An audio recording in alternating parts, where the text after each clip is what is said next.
Assalamualaikum warahmatullahi wabarakatuh. Salam sejahtera bagi kita semua. Kembali lagi dengan saya Abdul Qoher.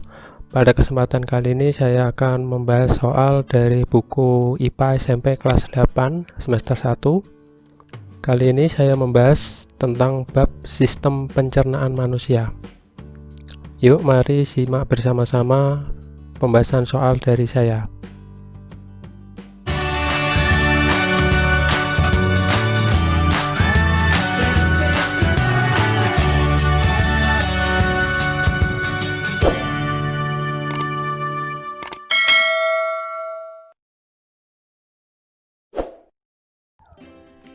Kita mulai soal yang pertama. Bahan makanan yang dikonsumsi setiap hari harus mengandung sejumlah besar bahan. Nah, untuk setiap harinya kita beraktivitas itu membutuhkan kalori yang banyak. Nah, nutrisi yang harus kita konsumsi untuk mencukupi kalori tubuh kita yaitu nutrisi dari karbohidrat dan protein. Jadi untuk setiap harinya yang perlu kita konsumsi yang mengandung sejumlah besar yaitu bahan karbohidrat dan protein. Jadi jawabannya D. Saya lanjutkan soal berikutnya. Ketika melakukan uji makanan dengan bioret, tampak muncul warna ungu pada bahan makanan. Hal ini menunjukkan apabila kita menguji makanan dengan larutan bioret, kemudian yang tampak adalah warna ungu, maka makanan tersebut mengandung protein. Jadi makanan yang mengandung protein itu bisa diuji dengan larutan bioret dan hasilnya warna ungu. Saya lanjutkan soal berikutnya. Ketika Siti membeli makanan di warung, penjualnya membungkus dengan menggunakan kertas. Ternyata pada kertas tampak noda yang membuat kertas jadi terlihat transparan. Kali ini dapat terjadi karena apabila ada makanan yang dibungkus menggunakan kertas, kemudian kertas tersebut terlihat transparan, maka sudah pasti disebabkan makanan tersebut mengandung lemak. Jadi lemak tersebut mengubah sifat kertas jadi terlihat transparan. Jadi tentu jawabannya yang B. Jadi lemak dalam makanan tersebut mengubah sifat kertas, jadi membuat kertas menjadi terlihat transparan. Saya lanjutkan soal berikutnya. Seseorang yang hanya mengkonsumsi nasi saja dalam menu makanannya menjadi tidak sehat karena kalau nasi itu mengandung karbohidrat saja. Jadi untuk nasi tidak cukup mengandung protein atau lemak yang dibutuhkan tubuh kita. Jadi nasi hanya mengandung sebagian besar karbohidrat saja, protein dan lemaknya sedikit. Jadi tidak sehat karena nasi tidak mengandung cukup protein dan lemak untuk tubuh. Jadi jawabannya yang B. Kita lanjutkan soal berikutnya. Pada saat masa pertumbuhan, sebaiknya seorang anak mendapat asupan bahan makanan yang banyak mengandung. Pada saat pertumbuhan, seorang anak itu perlu banyak nutrisi untuk pertumbuhannya. Pertumbuhan tinggi badan maupun untuk menambah berat badan.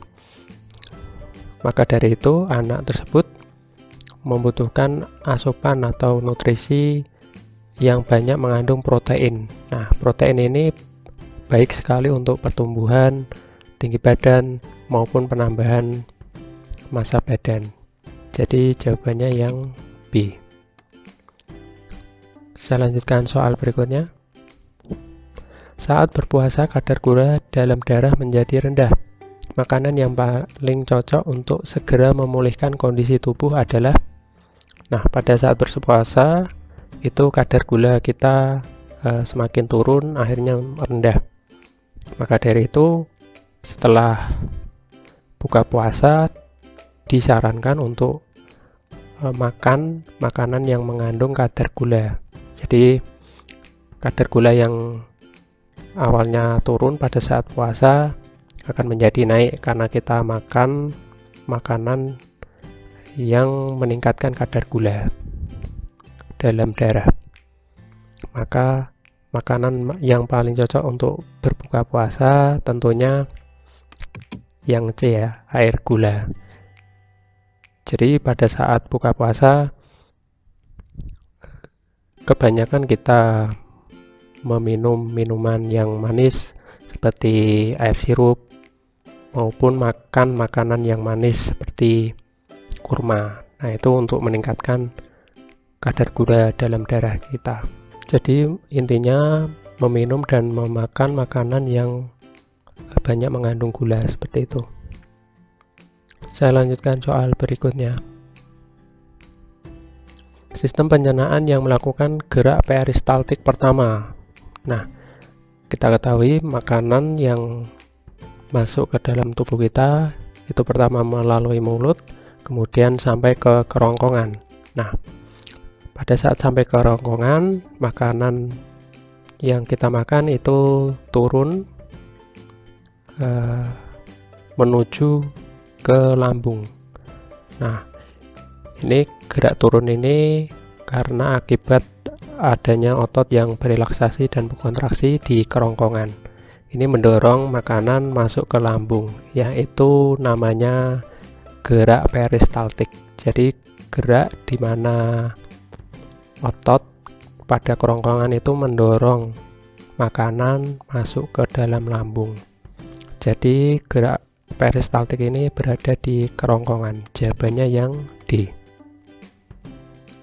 Saya lanjutkan soal berikutnya. Organ pencernaan yang bersifat sangat asam bertugas untuk membunuh bakteri dan mencerna protein adalah. Nah, organ pencernaan yang sifatnya asam itu tentu ada di lambung. Jadi kondisi asam pada lambung ini bertugas untuk membunuh bakteri, kemudian juga mencerna protein. Jadi jawabannya yang B. Saya lanjutkan soal berikutnya. Pencernaan pada tubuh manusia meliputi pencernaan. Nah, pada tubuh manusia terjadi dua jenis pencernaan, yaitu pencernaan mekanis dan pencernaan kimiawi. Jadi jawabannya yang B. Saya lanjutkan soal berikutnya. Proses pemecahan karbohidrat dalam tubuhmu terjadi pada.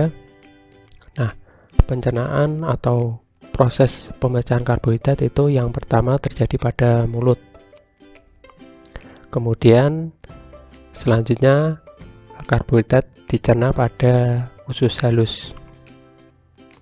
Nah, pada mulut menggunakan enzim amilase mengubah amilum menjadi maltosa. Kemudian di usus halus ada beberapa enzim yang mencerna maltosa menjadi glukosa. Jadi proses pencernaan karbohidrat atau amilum itu pada mulut dan usus halus. Jadi jawabannya yang B.